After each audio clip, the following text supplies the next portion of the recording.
안녕하세요. 오늘은 경제에 대해서 한번 이야기를 해보겠습니다. 제가 이제 경제 입문 작가이기도 하고 경제 컨설턴트이기도 하거든요. 그래서 대한민국 경제가 어떻게 한번 발전할 것인가 이 부분에서 이야기를 해보겠습니다.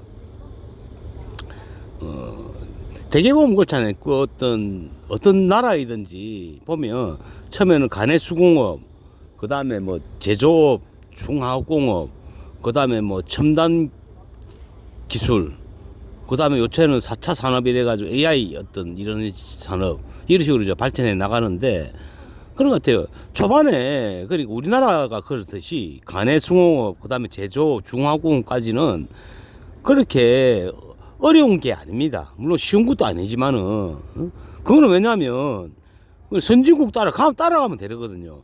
선진국 따라 똑같이 상품을 만들었으면 우리도 같이 만들면 됩니다. 근데 왜 경쟁 우위에 설 수밖에 없냐면 이런 것들은 제품 자체가 고도화되지 않았기 때문에 인건비 싸움이거든요.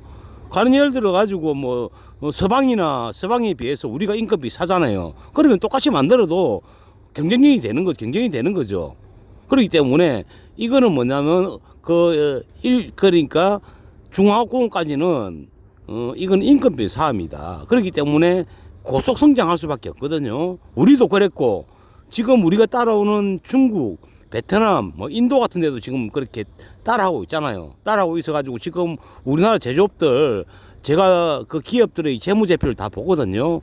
영업이익률이 뭐 1%, 2%밖에 안 됩니다. 거의 뭐 망한 일보 직전입니다. 그렇기 때문에 그런 것들은 뭐냐면 경쟁이 안 된다는 거죠. 그러니까 인건비가 낮고 그쪽에는 또 이렇게 그 재료비가 싸기 때문에 우리나라 어떤 인건비라든지 이런 거로는 가격을 맞출 수가 없다는 거, 이분을 이렇게 많이 남길 수가 없다라는 겁니다. 그렇기 때문에 지금 같은 경우는 대한민국 과거의 어떤 영화를 누리던 제조업들 같은 경우는 거의 뭐 이렇게 지금 망하기 일보 직전입니다. 제가 재무제표를 다 봐서 다 알거든요. 다 아는데 그런 보면 결국은 사양 산업이라는 얘기죠. 그러면 우리가 그럼 어디로 가야 되겠습니까? 당연히 그러면 첨단 기술, AI 뭐 이런 기술로 가야 되는 거잖아요. 그죠? 그런데 그런 것들은 지금 몇십 년 전부터 앞서 나갔던 선진국에서 꽉 잡고 있거든요. 예를 들어 빅테크 기업 해가지고 구글 뭐 그다음에 뭐 애플, 퀄컴, 마이크로소프트 전부 다 미국 빅테크 업체 아닙니까? 걔들은 경쟁 상대가 없습니다. 왜냐하면 기술 자체가 고도화되어 있기 때문에 그거는 쉽게 이렇게 따라갈 수 있는 그런 영역이 아니거든요.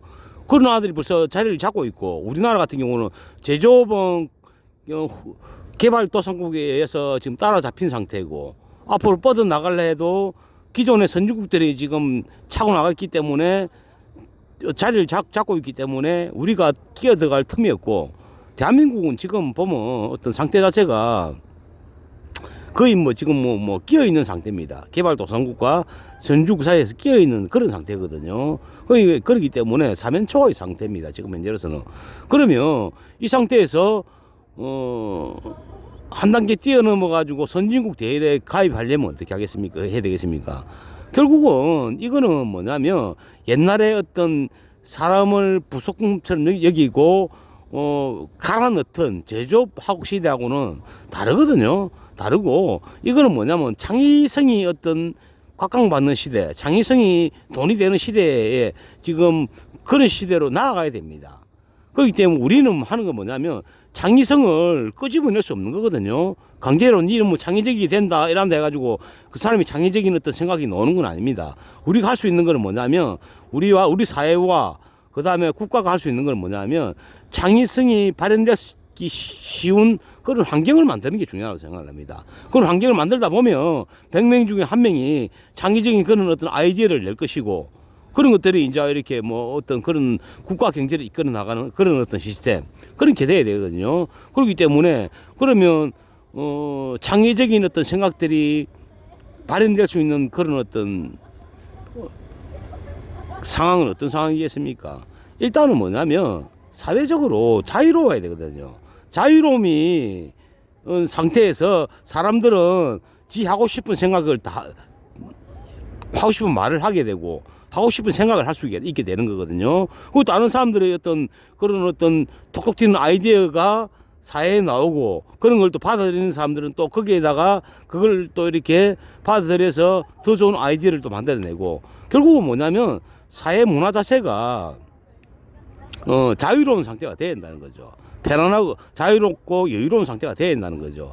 그러니까 뭐 과거에 유교식 어떤 그런 어떤 도덕관념을 딱 틀을 정해놓고 이거 이상 가지마 이래버리면 그거는 어떻게 보면 그 안에 있는 사람들이 이 어떤 정형화되고 획일화되게 만드는 겁니다. 그렇기 때문에 그런 진짜 사회에 어떤 악영향을 끼치는 그런 피해를 주는 게 아니라면 직접적인 피해를 주는 게 아니라면 그냥 다 풀어놔야 됩니다. 풀어놓고 다양한 의견이 나올 수 있도록 하고 그런 의견들이 또 다른 사람한테 수용돼서 또 이렇게 시너지 효과를 내고 이런 식으로 해야 되는 거지 뭐 과거에 그랬으니까 무조건 하면 안 돼 하면 돼 이런 식으로 틀을 잡아놓으면 안 된다는 거죠.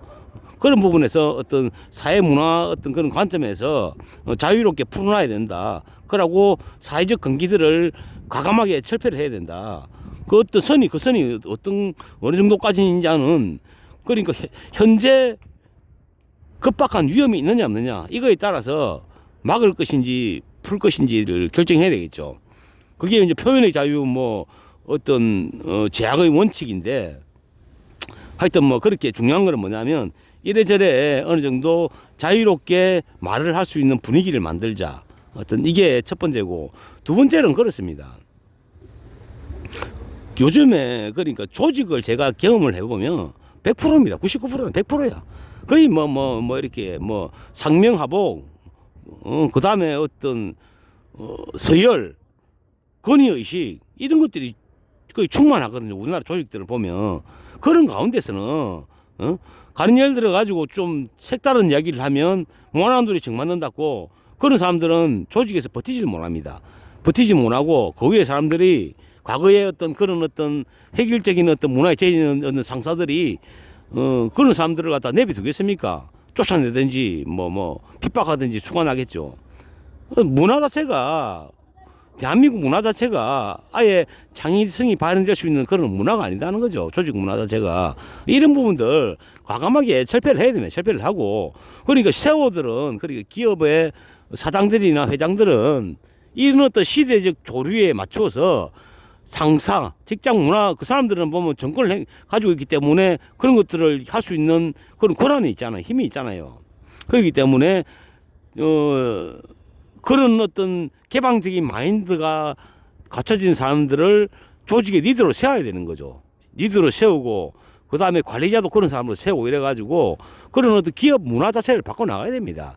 안 그러고서는 그냥 뭐 옛날처럼 획일적으로 지시하고 그 다음에 밤낮 안 가리고 열심히 일해가지고 기업이 흥하던 시대는 지났습니다. 과거의 어떤 그런 어떤 성공 공식을 지금 시대에 집착을 하면 안 됩니다. 그거는 망하는 길입니다. 망하는 길이고 그렇기 때문에 그런 어떤 힘이 있는 사람들이 그런 식으로 조직 문화를 이끌어 나갈 수 있도록 그 사람들이 어떤 노력을 해야 된다는 거죠. 하여튼 일단은 이 두 가지를 저는 이렇게 이야기를 하고 싶네요. 이 두 가지 그러니까 어떤 사회 문화 자체를 자유롭게 만들자. 두 번째로 조직 문화 자체를 갖다가 개방적인 어떤 그런 문화를 만들자. 그래야 그런 환경이 돼야 자연스럽게 창의력이 이제 발현이 된다는 거죠.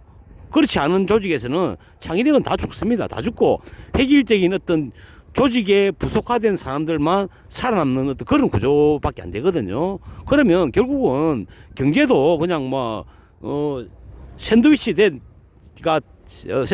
상태에서 망하게 되어 있습니다. 망하게 되어 있고 우리는 중진국 또 뭐 몇십 년 지나면 후진국으로 다시 떨어지겠죠.